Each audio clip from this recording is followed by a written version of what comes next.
अब हमारी नई स्विफ्ट आ गई है, लेकिन भाई ऑलरेडी इसके ऊपर नंबर लगा हुआ है, तो हमने नई तो नहीं खरीदी है, ये प्री ओन्ड है भाई। भाई मैंने प्री ओन्ड गाड़ी क्यों ले ली यार, स्विफ्ट तो मैं नहीं भी ले सकता था। लेकिन भाई एक बात बताओ, मेरी हाई राइडर जो है वो बहुत बिजी रहती है भाई। मेरी वाइफ ने अब क्लियर बोल दिया कि मैं हाई राइडर तुम्हें नहीं दूंगी, वो मेरी रहेगी। और हाइलेक्स भाई ऑल द टाइम मैं शहर के अंदर चलाऊँ, आप लोग कहते थे ना, मैंने भी माइंड में आ गई कि यार ठीक नहीं है यार, ऐसे शहर में चलाना ठीक नहीं है, पार्किंग की थोड़ी सी समस्या रहती है। तो मेरे को लगा कि यार स्विफ्ट, हालांकि स्विफ्ट हमारे पास 18 साल पहले भाई हुआ करती थी, जब आई थी भाई तब बहुत चलाई भाई, बहुत मज़ा आता था चलाने में। तो फिर मेरे को ये था कि यार एक बार मैं चला के देख लूँ इसको, है ना, कि क्या मैं इसको चला पाऊँगा, रख पाऊँगा। और हाँ, ये AMT है भाई, ऑटोमेटिक है, शहर में चलाऊँगा तो ऑटोमेटिक चाहिए ना, मैनुअल नहीं ली, ठीक है। मैनुअल मेरी हाइलेक्स ठीक है, क्योंकि मैं हाईवे पे उसको चलाऊँगा। तो भाई मैंने इसको टेस्ट करने के लिए मंगवाया अपने पास। बाकी ये जो वेरिएंट है ये है अपना Swift VXI optional, value for money variant है। वैसे सारी चीज़ें आ जाती हैं गाड़ी के अंदर, जब बैठेंगे ना तो मैं आपको बताऊंगा। तो मैं इसको चला रहा था ना, तो इसके वाइपर यार ढंग से काम नहीं कर रहे थे। तो और बारिश का सीज़न आपको पता है भाई, और बारिश के सीज़न में वाइपर ढंग से काम ना करे तो बिल्कुल ही ख़राब होता है। और वाइपर पता है क्यों ख़राब होते हैं, क्योंकि लोग यूज़ ही सिर्फ बारिश के सीज़न में करते हैं भाई। और ये तो कंपनी के वाइपर हैं भाई, बताओ ये भी इतना ज़्यादा नहीं चले हैं, क्या हालत होगी इन वाइपर की। तो इन वाइपर को मैं अभी निकाल देता हूँ, क्योंकि भाई मैंने गाड़ी के लिए ना नए वाइपर ऑर्डर कर दिए, ऐसे वाइपर जो आपके हर सीज़न में भाई आपका साथ देंगे। सिर्फ आपको बारिश के सीज़न में याद करने की ज़रूरत नहीं है। मैंने उनो मिंडा से मंगाए हैं भाई ये, और बढ़िया पैकेजिंग के साथ दे रखे हैं भाई, ठीक है। तो इसको एक बार मैं यहाँ रख देता हूँ, ठीक है जी। और पैकेजिंग तो बढ़िया करके दे रखी है सारी। ये जो वाइपर है ये 5 लाख साइकिल्स के लिए टेस्टेड है। और जो इसका फ्रेम है ना भाई, ये जो फ्रेम है ये प्रेशर बैलेंस्ड फ्रेम है। तो मतलब जो ये है ना कि आपका वाइपर प्रॉपर पूरे शीशे को फुल कवरेज के साथ आपका क्लीन करेगा। तो एक बार इसको खोल के मैं आपको दिखाता हूँ। और इसकी जो ये रबड़ है ना भाई, इसके ऊपर आपको ग्रेफाइट और टेफ्लॉन कोटिंग होके मिलती है, जो 5 लाख वर्किंग साइकिल आपको देगी। Perfect for Indian monsoon, perfect wipe, clear view. और चेंज आप अपना आराम से खुद से कर सकते हो। इस वाइपर को आपने ऐसे करना है, ये पीछे करना होता है हल्का सा ना, ये इस तरीके से। इतनी आसानी से उतर गया, उतनी आसानी से लग जाएगा भाई। ये देखो ऐसे किया, प्लास्टिक को इसके अंदर गया ये, और ये बैठ गया प्रॉपर, और ये गया यहाँ, परफेक्ट फिट बैठ गया। सेम ऐसे मैं दूसरे वाला भी चेंज कर देता हूँ। तो स्विच अब मैंने लगा दिया भाई, अब चलाता हूँ मैं गाड़ी का वाइपर पानी के साथ। ये देखो बिल्कुल नीट एंड क्लीन। तो ये देखो भाई पूरा शीशा कंप्लीट क्लियर किया है भाई। तो प्रेशर बैलेंस जो ये फ्रेम है ना भाई, ये पूरे शीशे को कवर करते हैं, देख रहे हो, ये प्रॉपर ऐसे ना जैसे है, पूरी फ्लेक्सिबिलिटी देख रहे हो। तो इस वाइपर का सबसे बढ़िया फ़ायदा यही है भाई कि आपका जो शीशा है, जितनी बार आप वाइपर चलाएंगे परफेक्ट व्यू आपको देगा। Perfect wipe, perfect view, clear view. एक बार फिर दिखा देता हूँ, ये देखो, ये देखो, मस्त हो गया ना। ये बहुत ज़रूरी है भाई। और वाइपर भाई सिर्फ मॉनसून में याद मत किया करो, जब भी भाई कहीं कुछ डस्ट आ जाती है, रास्ते में कीचड़ आ जाता है, कुछ भी आ जाता है, तो वाइपर याद आता है ना, सिर्फ मॉनसून में याद मत किया करो। हर सीज़न में आपकी गाड़ी का वाइपर बढ़िया चलते रहना चाहिए। अब आप कहोगे विक्रम भाई हम इतना बढ़िया वाइपर कहाँ से लें, तो डिस्क्रिप्शन में मैंने भाई लिंक दे रखा है, वहाँ से जाके आप परचेज कर सकते हो। आपकी भी स्विफ्ट के अगर वाइपर ऐसे ख़राब हो गए तो बेस्ट वाइपर है भाई, एक नंबर। चलो जी, गड्डी को कर लिया स्टार्ट। और ये देखो भाई, ये है AMT, ये D ऐसे लगता है और रिवर्स ऐसे। AMT मेरे पास लास्ट कौन सी होती थी, वैगनार। वैगनार AMT रखी है भाई मैंने, अच्छी चलती थी। वो 1 लीटर था, ये 1.2 लीटर है, Z सीरीज इंजन है। और वाइब्रेशन दिखाऊं आपको, इसमें है भाई, स्टीयरिंग पकड़ोगे ना हल्की हल्की वाइब्रेशन, आइडलिंग पे तो है भाई। 3 सिलेंडर है भाई साहब, है छोटा सा इंजन है। पावर आपको 80 bhp और 111 न्यूटन मीटर का टॉर्क देगा, जय बजरंगबली। और जो इसका CNG वाला अवतार है वो आपको 69 bhp और 101 न्यूटन मीटर का टॉर्क देता है। पर एक चीज़ है भाई, छोटी गाड़ी होने का फ़ायदा तो है? भाई साहब ये देख रहे हो, खड़े खड़े यहाँ घूम गई है। हालांकि चलो ठीक है, ये गाड़ी अभी थोड़ी लगी हुई थी इसलिए मुझे टाइम लगा थोड़ा सा। अरे यार ये स्टार्ट स्टॉप बंद करूँ पहले, तो बंद हो जा भाई यहाँ से। स्टार्ट स्टॉप कर दिया बंद, ये फीचर मुझे अच्छा नहीं लगता भाई बिल्कुल भी। चलो जी चले, घूम गई गड्डी फटाफट। तो hello ji, welcome back to चल कैसे हैं आप सब। उम्मीद करता हूं आप सब बहुत अच्छे होगा, फिल्म से लाइफ को एंजॉय कर रहे होगे। आपने कभी मेरे को ऐसे गाड़ी में हैचबैक में तो नहीं देखा होगा ना भाई। यार कितने साल पहले स्विफ्ट चलाते थे हैं। हालांकि भाई एक बात सच बताऊं मैं आपको, भले ही मैंने हाई राइडर ले रखी है ठीक है, लेकिन शहर के लिए ना प्रॉपर जो छोटी गाड़ी है वो यही होनी चाहिए। मतलब सच बताऊं तो मेरे को कई बार ये लगता है कि यार मेरे को हाई राइडर चलो ठीक है, क्योंकि मेरे को ये था कि मेरे को हाईवे पे भी जाना होगा तो मैं हाई राइडर लेके लंबे पे लेके जा सकता हूँ। हालांकि ले जाने में मेरे को फ्रोंक्स भी मैं लेके जा सकता हूँ, फ्रोंक्स मेरे मन में थी। अगर मैं हाई राइडर नहीं लेता तो फिर मैं फ्रोंक्स लेता या टाइजर ले लेता, क्योंकि टाइजर में अपने को डिस्काउंट मिल जाता, टोयोटा की बैजिंग में टाइजर हो जाती वो। तो वो भी एक बहुत अच्छी गाड़ी है, क्योंकि भाई उसके अंदर अपने को ना 4 सिलेंडर इंजन मिलता है। अब इनमें मिलता है 3 सिलेंडर। अब नई जो बलिनो आने वाली है, हो सकता है उसके अंदर से भी अब आपको यही वाला इंजन देखने को मिले। क्या यार, जो 4 सिलेंडर इंजन की पावर है भाई, उसका मजा ही अलग है चलाने का। हालांकि इतनी तगड़ी पावर नहीं है कि भाई 100-200 bhp आ रही है, पर जो एक मजा है, एक रिफाइनमेंट है 4 सिलेंडर की, उसका मजा अलग है भाई। मानो चाहे ना मानो। लाइट ऑन करें, येलो लाइट है। अब इस गाड़ी के अंदर बाहर से तो भर भर के भाई साहब क्रोम लगा रखा है, एजेंसी वालों ने मस्त अपना किट विट चिपका के दे रखी है। और ये आपका VXO है, तो इसके अंदर आपको ये देखो फोल्डेबल मिलता है। हालांकि ये ऑटो फोल्ड नहीं है, ठीक है इलेक्ट्रिकली फोल्डेबल, ठीक है, लेकिन आपको बटन से पहले फोल्ड करने पड़ेंगे, उसके बाद आप गाड़ी लॉक कर सकते हो। मतलब लॉक के साथ ही ऑटो फोल्ड नहीं होंगे, इलेक्ट्रिक एडजस्टेड तो है। ये देखो ड्राइवर साइड ऑटो डाउन है और ऑटो अप है, वन टच, बहुत बढ़िया, ठीक है। बाकी यहाँ इल्यूमिनेशन वगैरह कुछ नहीं मिलेगा। ये आपका लॉक अनलॉक के लिए हो गया, ये हो गया भाई आपका ट्रैक्शन के लिए, ये हो गया भाई आपका फॉग लैम्प के लिए, ठीक है जी। ऑटोमेटिक हेडलाइट नहीं है भाई, ऐसे ऑन करनी पड़ेंगी और फिर यहाँ से आपकी फॉग लैम्प ऑन होगी। येलो लाइट है इसके अंदर। और ये आपका auto start stop, headlight levelling आ गया। और ये अपना वही है भाई जो जिमनी के अंदर आता था 7 इंच वाला। और Android auto, Apple CarPlay wirelessly आपको इसके अंदर मिल जाता है। अभी होम पे हो। माइलेज देख रहे हो भाई साहब, 7.8 की हो गई। ये भाई ट्रैफिक भी तो है ना, आइडल में गाड़ी खड़ी हो रही है भाई साहब, है क्या ही माइलेज देगी। इंस्टेंट तो ये दिखाई नहीं रहा, बिल्कुल भी नहीं दिखा रहा। ये देखो 7.7 पे पहुंच गई। रिसेट करूँगा इसको दोबारा से, चलो छोड़ो यार, कोई दिक्कत नहीं है। यहाँ से आप इसको ऐसे करोगे, ठीक है, और इधर वाले नॉब से ये आप इसका ओडोमीटर 18,665 चली है।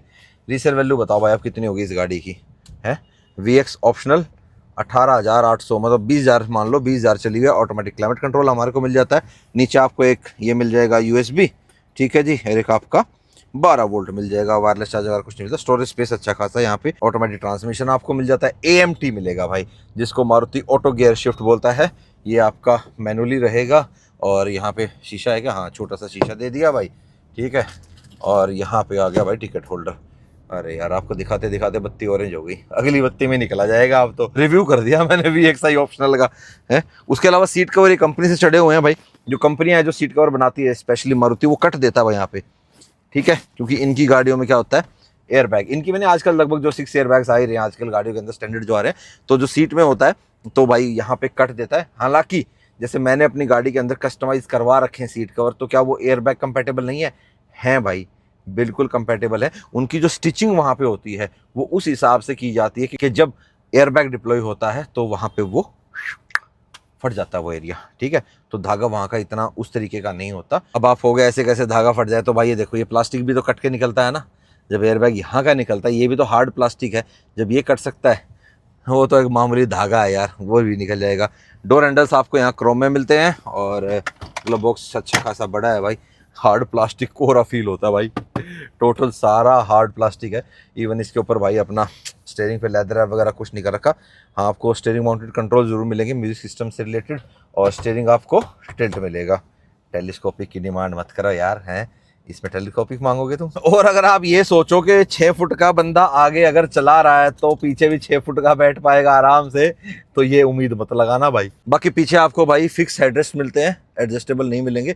3 पॉइंट सीट पर जरूर आपको यहाँ पीछे देखने को मिलेंगी। बाकी पीछे चार्जिंग सॉकेट या आर्मरेस्ट वगैरह कुछ नहीं मिलेगा, वो आफ्टर मार्केट आप लगवा सकते हो। एज ए मारुति की एक्सेसरी भी आप ले सकते हो, कोई दिक्कत वाली बात नहीं है भाई। अरे थार वाले भैया, तेरे को मैंने ऐसे ऊपर से मोड़ दिया भाई थार वालों को छेड़ना ना भाई साहब, छिड़ जाते हैं बहुत ज्यादा। मैं हालांकि मेरा कोई मकसद नहीं था उसे ना भाई, मेरे जा रहा था, मैं आपसे बात कर रहा था यार। मानता हूँ इस टाइम पे मैंने थोड़ा सा गलत कर दिया, ठीक है, मेरी तरफ से सॉरी। लेकिन भाई थार वाले तो स्विफ्ट वाले से कुछ ज्यादा ही बदमाशी करते हैं, करते नहीं है भाई मैंने इंडिकेटर नहीं दिया था, ओ भाई दूसरी थार बदला लेने आएगी, मैं साइड दे देता हूँ यार इसको। HR12 रोत तगाड़ा भाई हो तो ओ हो डर जाओ भाई साहब अरे यार ये क्या छपरी अलग लगा रखे हैं इस भाई ने, हैं जच नहीं रहे भाई, मजा नहीं आ रहा यार। बिल्कुल मजा नहीं आया। हालांकि उस भाई के लिए तो बहुत अच्छे होंगे, टायर ठीक है भाई का, रोड क्रूजर बहुत ज़्यादा डीप डिश डलवा रखे हैं भाई ने, है ना। चलो ठीक है भाई, जैसी जिसकी इच्छा वैसा उसने डलवा रखा है। शौक है भाई को थार का, थार वालों को शौक तो होता ही है भाई। पर जो बदनामी होगी ना भाई आज की डेट में थार वालों की, ओए होए होए। और इस गाड़ी ने किसी का क्या बिगाड़ा है भाई, है जो बेचारी बिकती ही नहीं है। जीप मेरिडियन मेरे भी एक प्यारे दोस्त ने ले रखी है, अगर वो व्लॉग देख रहा होगा ना तो जब ये वीडियो आ गया होगा उसका फोन पक्का मेरे को आ जाएगा भाई। अभी भाई जीप का 80 गाड़ियों का लिमिटेड एडिशन भी आया है भाई। कुल मिला के तुम्हारी गाड़ियां कितनी बिकती हैं भाई महीने में, जो तुमने लिमिटेड एडिशन भी उतना निकाल दिया। चलो खैर छोड़ो, किसी का भी हमारे को क्यों कैसे कहना भाई, पता नहीं लगता कब किसके तारे घूम जाएंगे, वक्त बदल जाएगा और जो गाड़ियाँ लिस्ट सेलिंग में वो हाईएस्ट सेलिंग में पहुंच जाएगी। लेकिन भाई एक बात बताओ, आज की डेट में जैसे मैं कॉम्पैक्ट सेगमेंट की एसयूवीज की बात करूं तो ऊपर कौन सी रहती हैं? क्रेटा सबसे ऊपर रहती है, मानो चाहे ना मानो, ठीक है। सेल्स फिगर्स बता देते हैं भाई, सेल्टोस ने अपना भाई वापस से मुकाम पकड़ लिया। इवन यार जो टाटा सियरा है वो सेल्स फिगर्स में भाई सेल्टोस से नीचे है। सेल्टोस बिकी भाई 30,000, मतलब जिस टाइम पीरियड में, आई थिंक 3 महीने में कि या 4 महीने का ऐसा कोई फिगर था, अभी पीछे मैं पढ़ रहा था, तो उसमें भाई सेल्टोस बिकी 30,000 और आपकी 22-23 के आसपास थी सियरा और 36,000 के आसपास क्रेटा थी। एग्जैक्ट फिगर याद नहीं है भाई, मैं मोटा मोटा सरसरा सा आपको बता रहा हूँ कि भाई अपना ऐसे था। का ग्रैंड विटारा भी अच्छी बिक गई और हाई राइडर भी ठीक ठाक बिक गई। लेकिन जैसे ही बात आती है भाई साहब कुशाक पे, टाइगून पे, डस्टर पे, टेक्टोन तो खैर अभी लेटेस्ट लॉन्च हुई है, इन गाड़ियों की सेल्स ही नहीं है भाई। 5-5, 7-7 हज़ार, बस महीने की नहीं कर रहा है बात, मैं उसी टाइम पीरियड की बात कर रहा हूँ मैं भाई साहब। हालांकि डस्टर तो कैपेबल है, काफ़ी अच्छी गाड़ी, मैंने अब तक रिव्यू किया नहीं है भाई उसका। रेनो वालों ने भाई अपने को बुलाया नहीं था, ठीक है, तो अपन नहीं बुलाया तो भाई जाएंगे कैसे, क्या नहीं, जो प्यार से बुलाएगा उसी का तो रिव्यू करने जाएंगे, क्या नहीं भाई। और क्या, बाकी कभी उनको आगे लगे कि हाँ भाई हमारे को विक्रम अलाउद से भी रिव्यू कराना चाहिए हमारी गाड़ियों का, तो बुला लेंगे, अपनी गाड़ियाँ भेज देंगे, क्योंकि भाई देखो हम बायस नहीं करेंगे। अच्छा एक बात बताता हूँ भाई आपको कि कई बार जैसे वीडियो में लिखा होता है ना इंक्लूड पेड प्रमोशन, ठीक है, तो वो पैसा उस वीडियो के लिए नहीं होगा भाई, वो जो इंटीग्रेशन उस वीडियो के अंदर होता है उसके लिए होता है भाई। कई भाइयों को लगता है अरे भाई तुमने तो पैसा ले लिया, कई वीडियो में मेरे को आता है ऐसे, पर्सनली स्क्रीनशॉट वहां से लेंगे, फिर मुझे इंस्टाग्राम पे मैसेज भेजेंगे, टैग मार देंगे, भाई ये देखो तुमने पैसा लिया है। अरे भाई मैंने बिल्कुल नेचुरल, अभी रिसेंटली क्या हुआ था, XCV 9S पहले मैंने चलाई और फिर 9E मैंने 10 दिन रखी, फिर उस चलाने के बाद मैंने आराम से वीडियो बनाया। पहले मैंने उनको एक्सपीरियंस किया और वो गाड़ियाँ भाई मेरे को महिंद्रा ने नहीं दी थी, वो गाड़ियाँ मेरे दोस्त की थी भाई, DM महिंद्रा की, ठीक है। तो DM महिंद्रा जिनका है गुड़गांव में, अपने मित्र है भाई कंवर भाई, उनके शोरूम से भाई मैंने गाड़ी ली थी, ठीक है। उन्होंने मुझे गाड़ी अवेलेबल कराई, मैंने चलाई, और बंदा नेचुरल वीडियो तभी बनाता है भाई जब उसके ऊपर किसी प्रकार का प्रेशर नहीं होता या उसने माल पानी नहीं लिया होता। इंडस्ट्री में से बहुत से क्रिएटर्स हैं, बहुत से मीडिया हाउसेज हैं भाई जो पेड लेते हैं और आपको पता भी नहीं लगेगा कि उन्होंने पेड वीडियो कर रखा है। इस तरीके से भाई एक्सप्लेन कर दिया जाता है। हमारे को शायद वो टैक्टिक आज की डेट में नहीं आती भाई कि उस तरीके से कैसे बताया जाता है कि पता भी ना लगे कि आपने पैसे लिए हैं और आपने गाड़ी की अच्छाई भी कर दी हो इस तरीके से, ठीक है। तो ये अच्छी टेक्निक है भाई, आनी चाहिए हमारे को भी भाई। ठीक है, वो कहते हैं ना भाई कि पैसा आता किसको बुरा लगता है, ठीक है। अब पैसा आता किसी को बुरा लगता होता तो अंबानी भाई साहब कब की रिटायरमेंट लेके बैठ गए होते, क्या नहीं, वो भी तो कमा ही रहे ना। और मानता हूं भाई इच्छाओं का अंत नहीं है, सेटिस्फेक्शन लेवल होना चाहिए इंसान को, ठीक है। अपने में तो बहुत है भाई, अपने में तो बहुत है, बिल्कुल आराम से। अब इसका ये सिस्टम समझ में नहीं आता, कभी तो ये गियर बहुत जल्दी लगा लेती है, कभी पहले गियर में ऐसे ऐसे यूं झटके लेती रहेगी, हैं। माइलेज देखूंगे इसकी थोड़ी सी ना यार, रहने दो यार, क्यों देख रहे हो, इसमें भी तो बेचारी में E20 डल रहा है भाई। पर इसकी माइलेज देख के मैं खुश हो गया भाई, सच बताऊं तो, है वाकई में सच में खुश हो गया। 7.2 है भाई, कम से कम मेरी E20 में 8.4 8.5 तो दे रही थी। खैर अब तो उसके अंदर भाई वो डल गया ना, अपना 95 ऑक्टेन डला हुआ है हाई राइडर के अंदर, तो अब तो भाई अपनी हाई राइडर दे रही है भाई 9.5 10 9.5 10, उसी सिनेरियो में जहाँ पे वो 8.5 पे थी, 8.4 पे थी। तो 1-1.5 के आसपास का माइलेज तो मेरा आ गया है। बाकी एक दिन हाईवे पे थोड़ा और चेक करूँगा, बाकी चलेगी तो इस टैंक में सिटी में भाई वो, ठीक है, पूरा सिटी में ही चलाऊंगा, तो फिर आपको बता ही दूंगा कि कितना फ़र्क आया अपने को, कि हमारे को 95 ऑक्टेन डलवाने का फ़ायदा हुआ या नहीं हुआ। हालांकि इतना मुझे पता है भाई कि लॉन्ग टर्म में ज़रूर फ़ायदा मिलेगा अपने को, कि अपनी जो गाड़ी का इंजन है, इंजेक्टर्स है, ये थोड़े बचे रहेंगे भाई, फ्यूल लाइन्स थोड़ी सी बची रहेंगी, सब कुछ थोड़ा सा, तो वो ये भाई लॉन्ग टर्म में वो खर्चा बचा रहेगा, क्योंकि कंपनी ने तो सीधे हाथ खड़े कर रखे हैं, हमारी कोई जिम्मेवारी नहीं है। कौन लेगा जिम्मेवारी भाई, कौन लेगा। बाकी औरों के AMT से भाई कंपेयर करूँ ना, तो मारुति का AMT फिर भी सही है भाई, इतना जर्की नहीं है। हालांकि देखो ज़्यादा ऐसे घूं घां करोगे ना फिर तो आपको थोड़ा फील होएगा। चलो जी, जिसकी अमानत है उसकी सोबती भाई हमने। हम पहुंच गए भाई वापिस अपनी हाई राइडर के पास। वाह जी वाह, हाइलक्स वॉश हो रही है, सस्पेंशन का काम हो रखा भाई इस गाड़ी में। ये देख लो, सस्पेंशन का काम होने के बाद इसका भी नोज ड्राइव नहीं है, पीछे से ज़्यादा ऊंची नहीं लग रही। देख लो भाई, अपनी वाली को पता नहीं भाई तुम क्यों ऐसे कहते रहते हो। चलो कोई बात नहीं भाई, हल्का सा आधा इंच तो मेरी वाली का डाउन है ही। और क्या, और जैदुल क्या हाल है?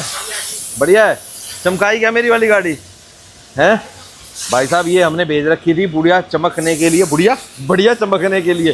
उस्ताद जी भी लगे हुए हैं अंदर, ठीक है। और रोहन वाली गाड़ी भाई मेरे पास इसलिए आई हुई थी कि अपना 2-3 दिन पहले रोहन भाई बोले यार इसके वाइपर बड़े बेकार हैं यार, वाइपर लगवाने इस गाड़ी के अंदर। मैं कोई बात नहीं मामा, मैं अभी ऑर्डर कर देता हूँ। तो फिर मैंने अपना भाई उन्नो मिंडा से ऑर्डर कर दिए तो वो आ गए थे। तो मैं बोला भाई गाड़ी भेज दे, तेरे वाइपर आ गए हैं, काम कर स्विफ्ट छोड़ जा और हाई राइडर ले जा। तो संजय आया था भाई, संजय अपना भाई स्विफ्ट छोड़ के चला गया था और हाई राइडर ले आया था कि जब तक मैं आऊँगा तब तक भाई मेरी हाई राइडर भी बढ़िया चमकी मिलेगी। नहीं तो भाई मेरे को तो बढ़ाने के बाद ही जाना होता है ना, मतलब बढ़ा के निकलना होता है। आज देखो 7:15 बजे और आधे घंटे में ज़बरदस्त रेडी हो जाएगी। प्लस भाई साहब नंबर प्लेट भी तो लगवानी थी ना, जो नंबर प्लेट है वो मैंने भेजी थी साथ में। अपना माउस को क्लियर कोट मार देना जब तक थोड़ा सा, और फिर अपना माउस को फ्रेम के साथ आज ऊपर से नट बोल्ट में लगाऊंगा यार। आज ऐसे फ्रेम में लगाएंगे, पीछे का भी सोच रहा हूँ यार मैं ऊपर से नट बोल्ट कर दूँ। हालांकि पीछे वाले में इतनी दिक्कत अभी है नहीं, ये देखो पीछे वाली तो ऐसे बगैर उसके है। हालांकि ये फ्रेम भी मेरा खुल जाता है, ये देखो इसमें हल्का सा छोटा सा चाइनीज पेज लगा रखा फ्रेम के लिए। पर ये अभी ठीक है, पैक पड़ी है तो पड़ी रहने दो। इसको कराऊंगा भाई एक दिन, अभी इसके अंदर ब्लैक फिल कराते हैं, है ना, फिर ये टोयोटा का लोगो बढ़िया दिखेगा। अभी थोड़ा सा अजीब सा लगता है ना, मेरे को भी लगता है भाई अजीब सा। एक साइड और बताऊं भाई, पीछे से एक बाइक वाले भैया ने ठोक दिया, देखो ये आ गया लाइट में क्रैक। अब मैं ये सोच रहा हूँ कि ओरिजिनल अपना टोयोटा से इसकी लूँ। देखो ग्रैंड विटारा की भी लग जाएगी, लेकिन ग्रैंड विटारा का आई थिंक कपलर अलग है। मेरी श्याम सुंदर जी से बात हुई थी तो कपलर अलग है। ये आई थिंक 2-2.5 हज़ार रुपये की तो लाइट है। एक चीज़ और ख़राब हो रखी है अपनी गाड़ी की, चलो यार कितनी हो रखी है, सोच रखा है मैंने जब सर्विस पर जाएगी उसी टाइम ही कराऊंगा, मतलब ऐसा कुछ नहीं है। तो अभी इसमें मैं सोच रहा हूँ कि लाइट पीछे वाली जो LED वाली आती है ना वो लगवा दूँ क्या इसके अंदर। थोड़े दिन LED वालों का ही मज़ा ले लेता हूँ। हाँ वो सही रहेगा, बताना भाई कमेंट बॉक्स में, थोड़ा चेंज भी हो जाएगा जब लगेगा कि हाँ भाई वो चल गई जितना चल गई, क्योंकि भाई चाइनीज़ आती हैं कितने दिन चलेंगी। अब गाड़ी की सफाई हो रही तो मैं पीछे का मैट भी धुलवाया, देखो कितना साफ़ रहती है ना कारपेट, क्या नहीं। तो मैट लगवा ले करो भाई बूट का भी। और बूट के नीचे क्या है, स्टपनी, जो हमारे को कंपनी नहीं देती, और ये स्पेस सेवर स्टपनी है भाई। एक भाई मुझसे पूछ रहे थे पिछले वीडियो के, विक्रम भाई मेरे को भी स्पेस सेवर स्टपनी लगानी है। तो भाई आप स्पेस सेवर ना लगा के ना फुल साइज स्टपनी भी लगा सकते हो अपनी गाड़ी के अंदर। जो आपकी भाई हाई राइडर कह लो या ग्रैंड विटारा कह लो, उसके अंदर जो स्टील रिम आता है वो स्टील रिम आप ले लो, ठीक है। नया ले लो भाई, बेशक 2-2.5 हज़ार का रिम आ जाएगा आपका, 5-5.5 हज़ार का आपका टायर आएगा, और ये आराम से इसके अंदर रखा जाता है। ये देखो, ठीक है। ये तो मैंने इसके अंदर अपना स्पेस सेवर कैसे लिया था, ये अपने अर्जुन भाई से जब हमने इसके अंदर भाई टायर अपग्रेड करवाए थे ना, अपने इसके अंदर 215 60 17 आए थे, तो ब्रिजस्टोन टूरेंजर डलवाया था 225 वाला। तो जब मैंने भाई अपना यूँ कह रहा था अर्जुन को कि यार मेरा भी इसमें ना एक रिम डालना पड़ेगा, मतलब रिम और टायर करके मैं स्टपनी डालनी पड़ेगी। तो अर्जुन बोला भाई अपने पास एक स्पेस सेवर स्टपनी रखी है और वो प्रॉपर आपकी हाई राइडर के अंदर फिट हो जाएगी। तो मारे तो बहुत बढ़िया बात है, तो मैंने फिर अपना वो डाल दी भाई इसके अंदर। तो ऐसे भाई मैंने स्पेस सेवर ली थी। अगर वहाँ उस टाइम अवेलेबल नहीं होती तो फिर मैं यही करता, एक रिम लेते हम, ठीक है, और रिम के साथ एक टायर ले लेते। टायर किसी भी ब्रांड का ले लो भाई, मतलब ज़्यादा महंगा लेने की जरूरत नहीं, क्योंकि एज ए स्टपनी आपने यूज़ करना है ना।